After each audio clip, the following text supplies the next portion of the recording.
Allah wabarakatuh. Alhamdulillahi katsiran hamdan katsiran tayyiban mubarakan fi wa mubarakan alaihi kama yuhibbu rabbuna wa yarda. Asyhadu an la ilaha illallah wahdahu la syarika lah wa asyhadu anna Muhammadan abduhu wa rasuluhu wa la nabiyya ba'dah. Salawatullah alaihi wa ala alihi wa ashabihi wa ikhwanihi wa man tabi'ahum bi ihsanin ila yaumiddin, amma ba'du. Ikhwani fiddin wa akhwati fillah, hadirin wal hadirat kaum muslimin dimanapun anda berada, para pendengar setia radio online Palopo Mengaji. Walhamdulillah, kembali kita di petang hari ini melanjutkan pelajaran terkait dengan rambu-rambu bagi setiap penuntut ilmu yang secara sistematis kita ambil dari Kitabul Ilmi yang ditulis oleh Syekh Al-Allamah Muhammad ibn Shalih Al-Utsaimin rahimahullahu taala.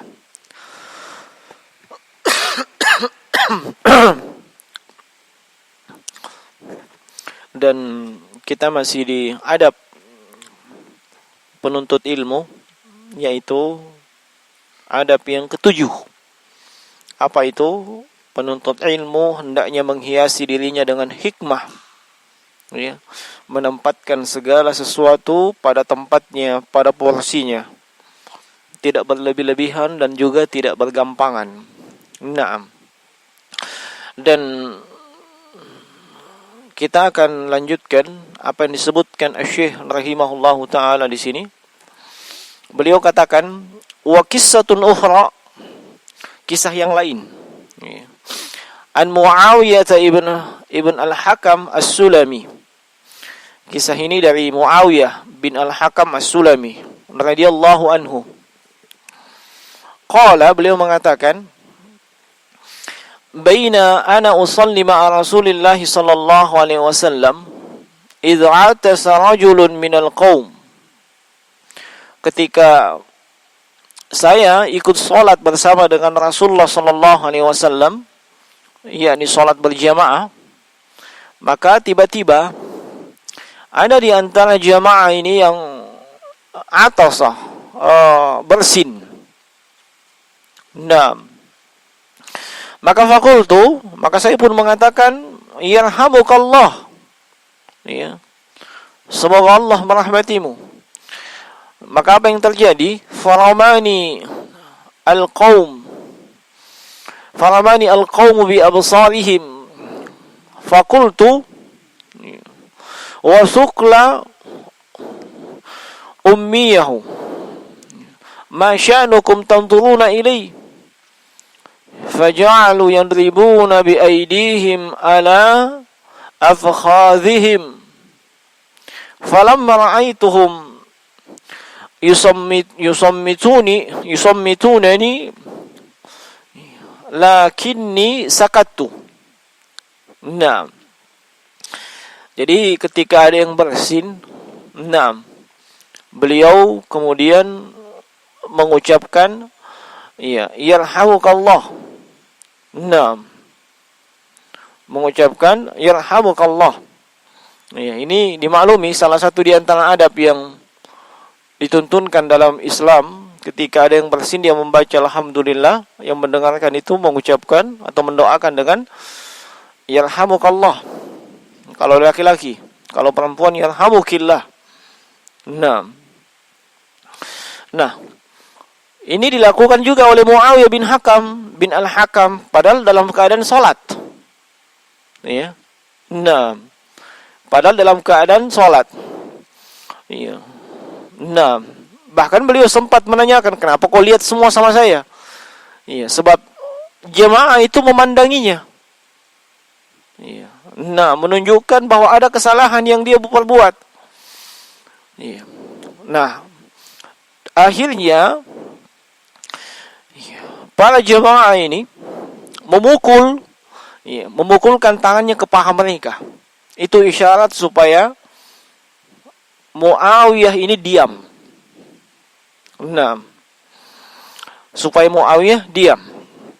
Maka falamma shalla Rasulullah sallallahu alaihi wasallam fa bi abi huwa wa ummi ma ra'aitu mu'alliman ba'dahu ahsana ta'liman min fa wallahi ma kaharani wala darabani wala syatamani. Ya. Ketika selesai salat, maka Rasulullah sallallahu alaihi wasallam kemudian memberikan nasihat kepada Muawiyah bin Al-Hakam. Sampai beliau katakan, demi ayah dan ibuku, saya tidak pernah menyaksikan seorang muallim, seorang pengajar ba'dahu, setelah beliau. Kalau dalam lafaz yang lain, qablahu wala ba'dahu. Saya belum pernah menyaksikan seorang pengajar sebelumnya maupun setelahnya, seorang pengajar yang ahsana ta'liman, yang pengajarannya luar biasa bagusnya. Dari beliau. Demi Allah, beliau tidak mencaci saya. Beliau tidak memukul saya. Beliau tidak mengejek saya. Tidak mengolok-olok saya. Apa yang dilakukan Muawiyah bin Al-Hakam itu kesalahan apa bukan? Kesalahan.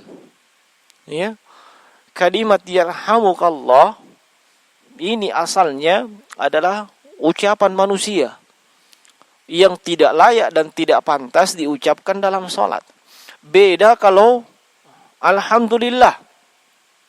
Misalnya ada yang bersin, apakah boleh dia mengucapkan alhamdulillah?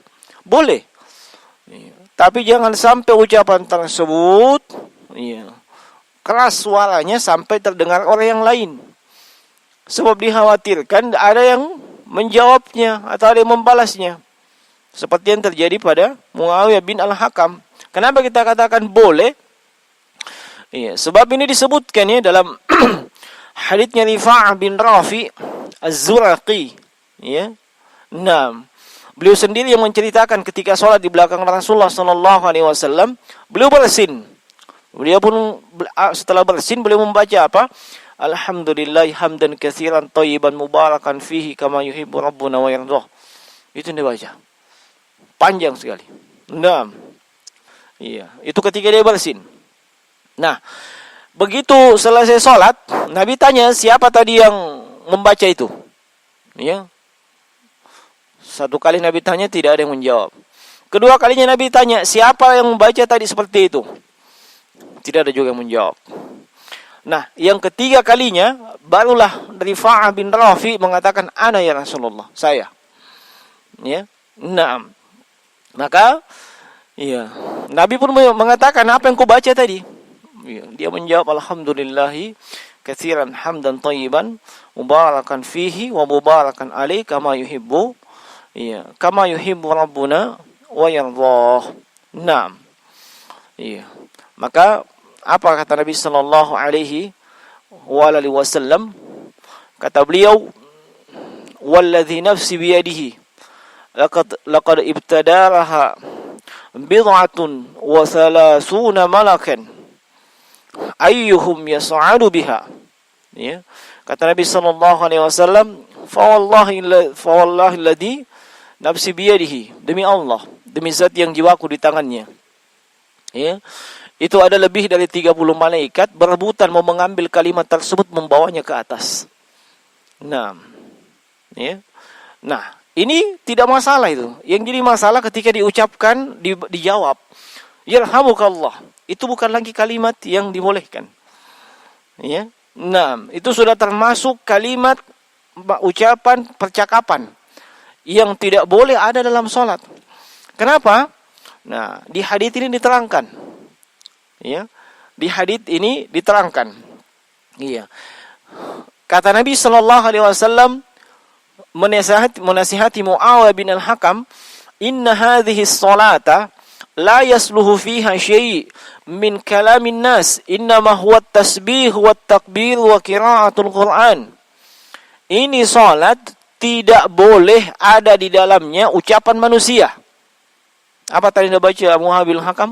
Yarhamukallah. Ini dikategorikan ucapan manusia oleh Nabi. Beda dengan ucapan Rifa'ah bin Rafi' yang ketika dia bersin dia membaca alhamdulillahi hamdan katsiran thayyiban mubarakan fihi wa mubarakan alaihi kama yuhibbu rabbuna wa yarda. Itu yang dia baca. Itu tidak dianggap kalamun nas. Kenapa? Sebab Nabi setelah itu tidak menegur Rifa'ah bin Rafi'. Ya, tidak menegurnya. Beda dengan Muawiyah bin Al-Hakam. Nabi tegur, tapi dengan bentuk teguran yang penuh hikmah. Sebagaimana diterangkan oleh Muawiyah bin Al-Hakam, beliau tidak mencaci saya, tidak mengolok-olok saya, tidak memukul saya. Ya. Dan saya belum pernah melihat seorang pengajar yang terbaik selain daripada beliau, baik sebelumnya maupun setelah ini. Ya. Nah, kata Nabi, salat ini tidak boleh, tidak pantas di dalamnya ada ucapan manusia. Salat itu di dalamnya hanyalah tasbih, wa takbir, wa qiraatul Qur'ani. Kandungan salat itu tasbih, takbir, dan bacaan Al-Quran. Naam. Wa min huna najidu anna ad-da'wata ila Allah yajibu an takuna bil hikmati kama amara Allah azza wa jalla. Kata Syekh Saleh Muhammad bin Shalih Al-Utsaimin, dari sini kita mendapatkan pelajaran bahwa berdakwah, mengajak manusia kepada Allah wajib untuk berlaku hikmah. Ya, wajib untuk berlaku hikmah sebagaimana yang Allah perintahkan. Nah, dan sudah kita jelaskan sebelumnya, hikmah itu menempatkan segala sesuatu pada kedudukannya, pada posisinya, pada porsinya. Ya, kadang kita mesti berlemah lembut, kadang mesti sedikit tegas, kadang mesti tegas sekali. Ya, ini namanya orang hikmah. Tidak selamanya lembut, tidak selamanya juga agak tegas, dan tidak selamanya keras. Ya. Nah, kalau selamanya keras, maka dia bukan orang hikmah. Atau selamanya lemah lembut, tidak pernah ada ketegasan, itu juga bukan orang yang hikmah. Ya. Tapi orang yang hikmah itu, yang bisa kita maknai kalau dibahasakan dengan ucapan sehari-hari, orang yang bijak. Dia tahu kapan mesti berlemah lembut ketika menghadapi siapa. Dia tahu kapan mesti sedikit tegas. Ya. Dia tahu kapan mesti sangat tegas. Ya. Nah, di sini Nabi SAW, Nabi tahu Muawiyah bin Al-Hakam As-Sulami ini tidak tahu hukum kalimat tersebut diucapkan dalam sholat. Ya. Nah, menghadapi orang yang tidak tahu, orang yang jahil, mesti demikian. Tidak langsung dicaci maki. Ya, tidak langsung ditahdzir, berjilid-jilid, berkaset-kaset. Ya.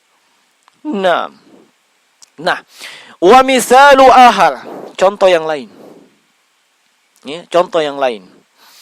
Anna Nabiy sallallahu alaihi wasallam ra'a rajulan fi yadihi khatimun zahabin. Nabi itu pernah melihat seorang laki-laki yang di tangan laki-laki ini ada cincin terbuat dari emas. Cincin emas. Wa khatimuz zahabi haramun 'ala rijal. Cincin emas itu diharamkan bagi laki-laki. Iya kan? Nah, haditsnya sahih, haditsnya jelas.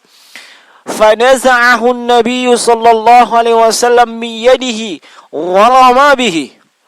Apa yang terjadi? Nabi ambil itu cincin di tangan atau di jari laki-laki tersebut lalu dibuang. Ya. Nah, bayangkan. Diambil cincinnya, dibuang. Ya. Nah, di sini agak lain ya. Tidak sama yang tadi. Cukup tegas. Nah, kemudian beliau katakan, tidak hanya sekedar diambil dibuang, kemudian dipacik dak. Ya, istilah kita, tapi dikasih tahu apa sebabnya. Nah, Wa qala, beliau katakan, ya'midu ahadukum ila jamratin min narin fayadha'uha fi yadihi. Ya, apakah salah seorang dari kalian menginginkan bara api dari neraka itu diletakkan di jarinya? Ya, itu menunjukkan bahwasanya itu bukan dosa kecil. Ya. Kesalahan yang besar. Yang kalau di zaman kita ini begitu mudah kita dapatkan laki-laki petantang petenten dengan cincin emasnya. Petantang petenten dengan gigi emasnya. Iya, dengan alasan-alasan yang subhanallah. Iya, Anda pernah dapat, iya, ada sahabat saya. Enggak tahulah kalau saat ini dia sudah berubah. Iya, dia pakai cincin emas, cincin kawin. Iya, saya sudah ingatkan. Iya, haramnya laki-laki menggunakan cincin terbuat dari emas, cincin emas. Walaupun ini cincin kawin, cincin pengikat, cincin patender ada kalau bahasa kita sini. Dan cincin-cincin yang lain dengan apapun judul dan temanya. Iya, tapi dia bilang apa? Istriku menangis, Ustadz, kalau ku buka ini. Bayangkan. Istrinya menangis. Nah, maka apa yang terjadi kita pakai ketika itu? Wallahualam kalau sekarang. Maka saya ingatkan, ya. Justru Anda tidak cinta, istri Anda tidak cinta kepada Anda. Istri Anda tidak sayang kepada Anda. Kalau dia cinta dan sayang kepada Anda, dia tidak ingin membiarkan suaminya masuk neraka. Ya.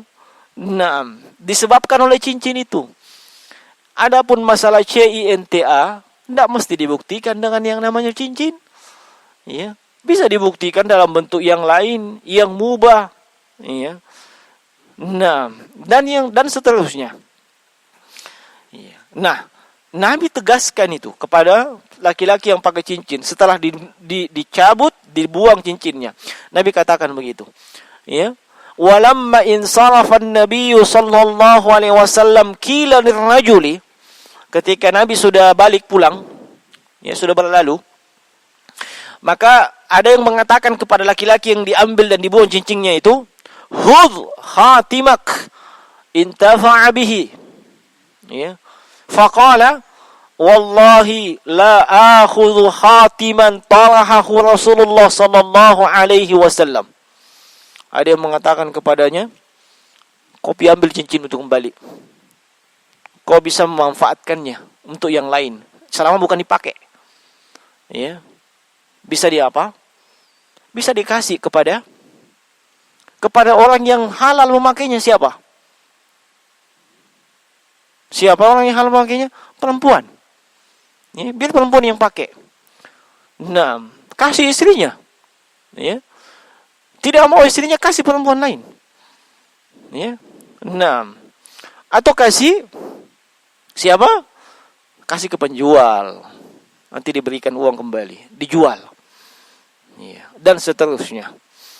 Selama itu tidak dipakai, kan bisa diambil manfaatnya. Sebab kenapa jemaah sekalian? Ini keharaman emas itu bukan karena zatnya, ya. Beda dengan sesuatu yang diharamkan karena zatnya. Kalau sesuatu diharamkan karena zatnya, seperti misalnya anjing, babi dan seterusnya, ini tidak boleh perjualbelikan. Ya, tidak boleh perjualbelikan. Tapi kalau sesuatu diharamkan bukan semata-mata karena zatnya, tapi karena ada ilah yang lain, alasan yang lain, maka itu masih bisa dijual, masih bisa disimpan dan seterusnya.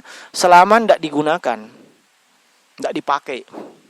Nah, sedemikian taatnya laki-laki ini, takutnya dia ketika dikasih nasihat, ambil cincinmu, kau bisa ambil manfaat dari cincin itu. Dia mengatakan, demi Allah, saya tidak akan mengambil apa yang sudah dibuang oleh Nabi.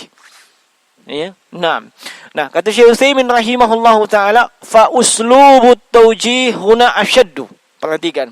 Uslubnya, ya, metodologi Nabi di sini dalam menyampaikan, dalam menasihati, dalam berdakwah itu agak sedikit tegas. Ya.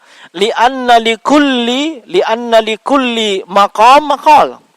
Sebab setiap keadaan dan kondisi itu punya, ya, ucapan dan, fatwa tersendiri. Ya. Likulli maqam maqal. Ada keadaan kita mesti lembut, ya, ada keadaan kita mesti tegas, ada keadaan mesti agak keras. Naam. Wa hakadha yanbaghi likulli man yad'u ila Allah an yanzila al-umura manazilaha wa alla yaj'ala an-nasa ala haddin sawa wal maqsudu husulil manfaah.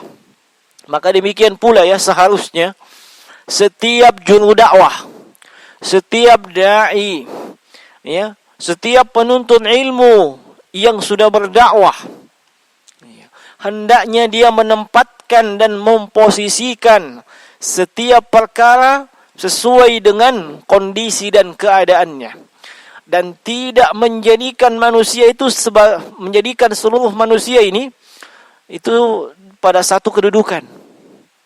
Ya. Nah, sebab yang diinginkan, ya, maksud dan tujuan daripada penuntut ilmu berdakwah, orang lain mendapatkan manfaat. Ya. Kalau tidak mendapatkan manfaat, maka jangan berdakwah dulu ketika itu. Cari cara yang lain supaya dakwah itu bermanfaat untuk dia. Sebab tujuan amar ma'ruf, ya, dan juga nahi mungkar, dan itu berdakwah, tercapai namanya ma'ruf. Tidak tercapai namanya ma'ruf, jangan dulu. Ya. Atau malah yang terjadi adalah, ya, merubah kemungkaran, menghilangkan kemungkaran, tapi menghasilkan kemungkaran yang jauh, yang sama, atau menghasilkan kemungkaran yang jauh lebih besar. Maka di situ dilarang. Sebab tidak tercapai ma'ruf. Padahal tujuan dari berdakwah bagaimana terwujud maslahat, terwujud ma'ruf. Ya. Nah, ini hendaknya diperhatikan. Bukan hanya sekedar itu. Ya, pokoknya berdakwah. Ya. Nah, jangan takut pada corona, takut kepada Allah dan seterusnya. Masalah apa yang kau ingin capai di situ? Ya. Nah, takut pada corona, takut tabiat. Sebagaimana orang takut sama ular. Ya. Orang yang takut sama ular sama dengan takut sama singa, sama macan. Nah, apa kita berani mengatakan jangan takut sama macan, takutlah kepada Allah. Silahkan dekati macan itu, gosok giginya. Itu orang yang tidak masuk di akal. Ya. Nah, ucapannya bagus. Oh, kayak bertauhid sekali. Iya. Tapi dia tidak bisa menempatkan suatu pada posisi yang seharusnya. Ya. Nah. Wa idza ta'ammalna ma 'alaihi katsirun min ad-du'ati al-yawm. Kalau kita perhatikan ya, kata beliau, iya, kebanyakan juru dakwah di zaman ini, iya. Kalau dikatakan di zaman ini, maksudnya di zaman beliau hidup.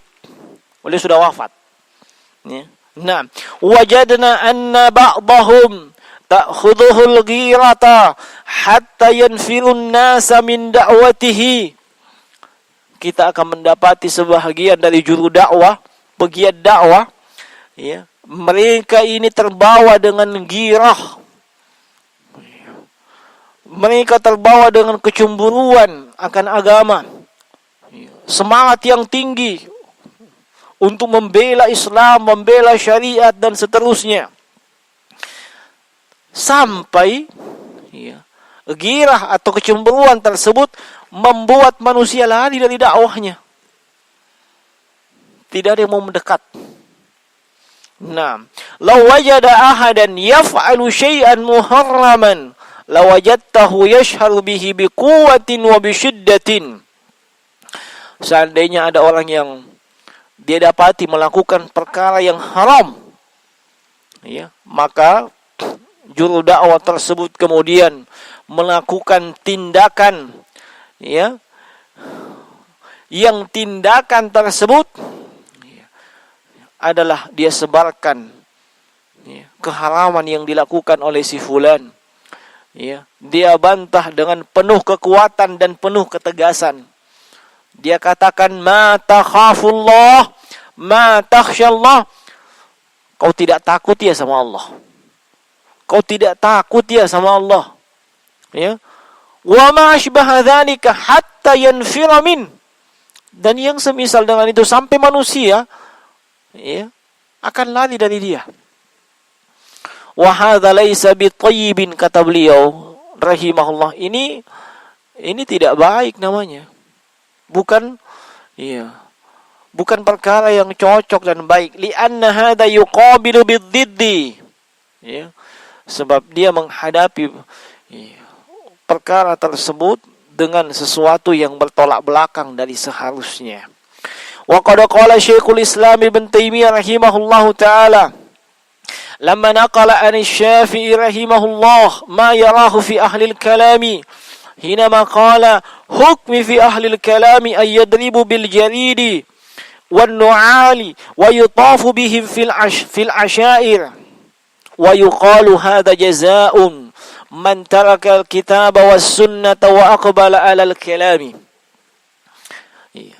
Syekhul Islam Ahmad bin Abdul Halim Al-Kharrani atau Syekhul Islam Ibn Taimiyah ketika beliau menukil ucapannya Imam Syafi'i. Ucapan Imam Syafi'i ini adalah pendapatnya beliau, sikap beliau terhadap ahlul kalam, orang-orang yang pengusung filsafat, yang mengedepankan akal, logika dan rasio dibandingkan wahyu. Ya. 6. Ahlul kalam. Apa fatwanya Imam Syafi'i? Apa pendapatnya beliau menyikapi ahlul kalam? Beliau katakan, hukumanku kepada ahlul kalam adalah dipukul dengan pelepah kurma, dipukul dengan sendal. Ya.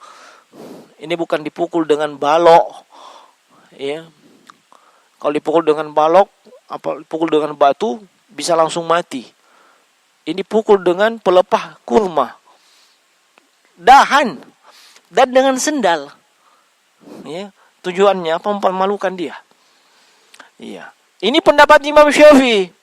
Kemudian dia diarak keliling di tempat-tempat keramaian dan dikatakan kepadanya, ini balasan untuk ente yang meninggalkan Al-Quran dan Sunnah dan menerima yang namanya ilmu kalam. Nah, qala Syekhul Islam ketika beliau menukil ini, innal insana idza nadhara ila haula'i wajadahum mustahiqina lima qalahu Syafi'i min wajhin, walakinnahu idza nadhara ilaihim bi'ainil qadari wal hayrati qad istawlat alaihim wasyaitanu qad istahwadha alaihim fa innahu yariku lahum wa yarhamuhum wa yahmadullaha an afahum mimma ibtalahum bi utu zakaan wa ma utu zakaa au utu fahuman wa ma utu aluman au utu sam'an wa absaran wa afidatan fama aghna anhum sam'uhum wala absaruhum wala afidatuhum min syai'.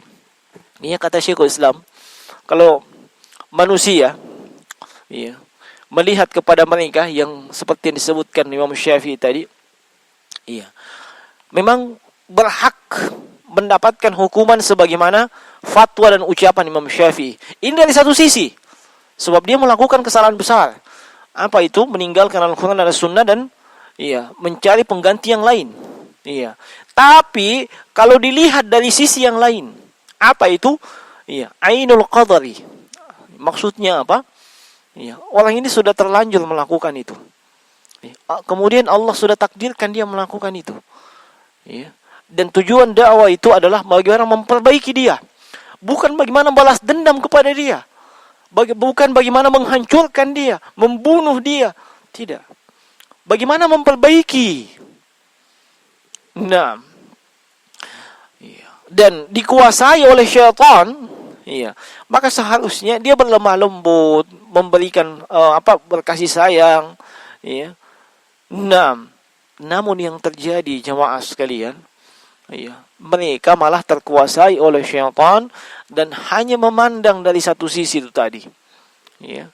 Hanya memandang dari sisi ainul syar'i dan tidak melihat kepada ainul qadari. Mereka ini diberikan yang namanya kecerdasan, tapi tidak diberikan zakat, diberikan pemahaman, tapi tidak diberikan ilmu. Ada yang namanya pendengaran, penglihatan dan hati, tapi ternyata pendengaran, hati dan penglihatan mereka itu tidak mendatangkan manfaat untuk mereka. Hakadha yanbaghi lana ayyuhal ikhwah an nanzura ila ahli al-ma'asi bi'ainaini. Seharusnya demikian wahai ikhwah, kita melihat ya para pelaku maksiat dengan dua pandangan, dua sudut pandang, ya. Ainus syar'i wa ainul qadari. Ainus syar'i dari sudut syariat dan dari sudut al-qadari. Ya. Ainus syar'i ay la ta'khudhana fillahi lawmata laim kama qala ta'ala 'anis zaniyah fajlidu kulla wahidin minhuma mi'ata jildah wa la ta'khudhukum bihima ra'fatun fi dinillah. Naam. Dari sudut pandang syar'i, ya, dari kacamata syariat, ya, kita ya, terhadap pelaku maksiat, ya, ya, jangan kita kendor, ya, walaupun ada yang mencela, ya, kalau kita memberikan hukuman kepada pelaku maksiat, sebab memang itu kesalahan, itu adalah dosa, ya, dan juga jangan terbawa perasaan. Ini dari sudut kacamata syariat. Nah, sebagaimana yang Allah sebutkan terkait dengan pelaku zina, ya, dipukul 100 kali, ya, terhadap pelaku zina tersebut. Dan jangan sampai kalian, ya, merasa terbawa perasaan kasihan dalam menegakkan hukum Allah, agama Allah Subhanahu wa taala, sebagaimana disebutkan dalam surah Nur ayat yang kedua. Ini kacamata syariat. Wa nanzur ilaihim bi'ainil qadari fanarhamuhum wa nalqu alaihim wa nu'amiluhum bima narahu aqrabu ilal husulil maqsud wa zawalil makruh wa hadha min athari talibil ilm bikhilafil jahil alladhi indahu ghairah lakin laysa indahu ilm fa talibul ilmi ad-da'i ila Allah yajibu an yasta'mila al-hikmatah. Nah, dari sudut pandang yang lain, ya, dari kacamata, ya, kalau tadi dari kacamata syariat demikian, dia melakukan dosa, mesti mendapatkan hukuman akibat dosa itu. Tapi dari sudut pandang yang lain, ainul qadari, ya, hendaknya kita, ya, merasa sayang, ya, kepada pelaku maksiat tersebut. Iya, kita bermuamalah, berinteraksi dengan dia, iya, dengan cara tersebut akan membuat, ya, maksiat dan dosa yang dia lakukan itu bisa dihilangkan, ya, bisa hilang dari dia, bisa ditinggalkan, bukan semata-mata sekedar menerapkan begitu saja, ya. Tapi bagaimana maksiat dan dosa yang dilakukan oleh si fulan atau si allan ini itu bisa dihilangkan, ya, bisa ditinggalkan dan seterusnya. Nah, dan ini adalah dampak, ya, atau efek, ya, bagi seorang penuntut ilmu. Ya, berbeda dengan orang yang jahil. Orang yang jahil yang dia punya cuma semangat tanpa didasari ilmu. Iya. Nah, adapun seorang penuntut ilmu, dia punya semangat yang tinggi, yang semangat yang tinggi ini dilandasi dengan ilmu. Ya, dilandasi dengan ilmu. Iya. Di sini bedanya seorang penuntut ilmu. Ya. Makanya di awal dituntut seorang itu belajar. Bukan langsung berdakwah. Bukan baru tobat, ya, langsung disuruh berdakwah. Kau kena berdakwah sekian hari, entah itu 3 hari, entah itu 40 hari dan seterusnya. Tidak, suruh belajar dulu baik-baik. Nah, disuruh belajar dulu baik-baik. Iya. Tidak langsung berdakwah. Nah, sebab kejahilan yang dia miliki itu, iya, akan membuat dia, iya, terjerumus ke dalam, iya, kesalahan, sekaligus akan membuat dia celaka. Ya. Masih ingat, ya, hadis Abu Sa'id Al-Khudri, ya, ya, tentang pembunuh 99 orang. Ini pembunuh mau tobat. Iya. Yang dia datangi siapa? ahli ibadah. Ahli ibadahnya jahil. Ibadah semangat, jahil, luar biasa. Tidak belajar. Landasannya apa orang jahil? Perasaan. Ya? Perasaan. Begitu diceritakan, inni qataltu tis'an wa tis'ina. Saya sudah membunuh 99. Kau tidak ada pengampunan bagimu. Ya. Ini orang yang sudah ada semangat mau tobat, tiba-tiba dipatahkan semangatnya untuk tobat. Dibilang tidak ada pintu tobat untuk kau. Tak kalah nih, sini kok. Sekalian. Akhirnya apa? Mencelakakan dia kan? Mencelakakan dia akibat kejahilannya. Ya. Nah, yang kedua ketika dia datang kepada seorang yang berilmu, apa katanya? Masya Allah, apa yang menghalangimu dari taubat? Kenapa? Sebab memang Allah sebutkan dalam Al-Quran, ya, kulli ibadiyalladzina asrafu ala anfusihim la taqnatu min rahmatillah innallaha yaghfiruz dzunuba jami'an. Katakanlah kepada hamba-hambaku yang telah melampaui batas, jangan putus asa dari rahmat Allah. Allah mengampuni semua dosa. Allah mengampuni semua dosa. Dia landasannya ilmu. Alhamdulillah. Buahnya apa? Tercapai yang diinginkan. Tercapai maslahat. Tercapai ma'ruf. Dia bertaubat. Nah, beda dengan yang jahil tadi. Ya. Kalau di zaman kita ini, cukup banyak ya dosa-dosa yang luar biasa. Ya. Seperti misalnya incest. Apa itu incest? Berhubungan sejenis dengan anggota keluarga yang mahram. Bukan berhubungan sejenis, mas sama yang pedang, enggak lah. Ya. Antara anggota keluarga yang masih mahram, adik dengan kakak, jadi suami istri. Ya, kira-kira kalau orang jahil itu lihat itu, ini dosa-dosa aib. Ya. Keluarkan dia dari kampung kita. Ya kan begitu? Ya. Nah, atau ada yang berzinah dengan ibunya, ya, anak berzinah dengan ibunya misalnya, atau anak membunuh ayahnya dan seterusnya. Bagaimana kira-kira itu? Kalau orang sudut pandangnya adalah perasaan, tidak ada pengampunan bagi kau. Kan begitu?